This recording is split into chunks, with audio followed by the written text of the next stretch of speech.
Yung lalaki ko, naniniwala sila kasi lalaki nila yun. Niwala ako pag may lalaki na ako. Ano yun? May lalaking nagsasabi, naggagabay sa'yo ng dapat mo. Di ba nasasabi sa ano yun na magpasakop kayo sa inyong mga asawa?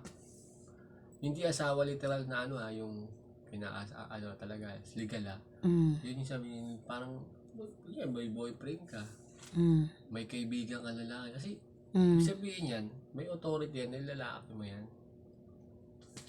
May authority, i-guide ka ng tama.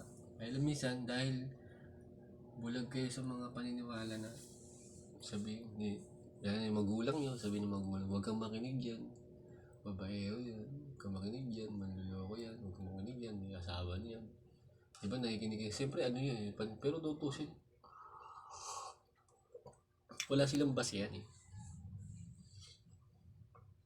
Sabi lang nila yun kasi naiintindihan ko na sila kasi siyempre concern daw may daw kasi ibig sabihin hindi na lang totally concerned kasi ano lang sila daw dito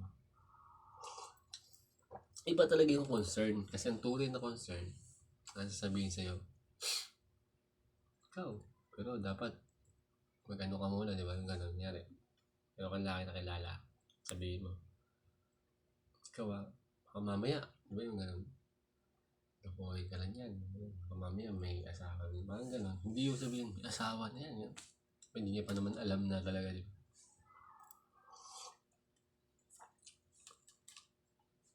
Kaya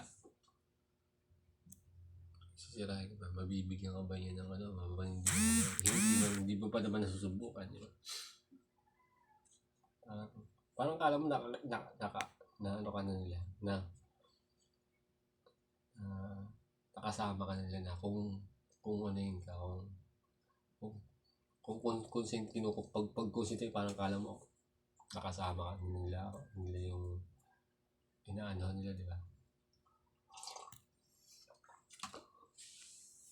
Pero iba naman, nakasama na pero kinukonsente ngayon.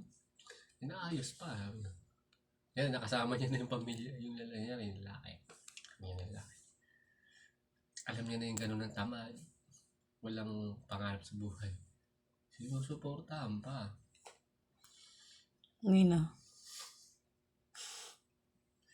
Susuportahan pa. Minsan, bibigyan pa ng mga opportunities. Di ba? Di ba dapat hindi mo susupport, di ba bigyan mo? Kasi alam mo, yun na yun Alam mo dapat kung mag-isikap sa sarili niya hindi yung, ikaw yung maglalatag. Tapos ngayon, pag nadismaya yung nilatag mo, mag-aano ka ngayon, itutusin kasalanan mo kasi ikaw naglatag dun na walang nangyari. Kaya yung tatay ko, alam ko talaga siya yung naglakad na magkabahay nila doon. Tapos ngayon, na-discarrel din, di ba? Saan sila ngayon? Doon din sa bahay namin. Na kasi nga, bilang talaga dapat may sarili lang peso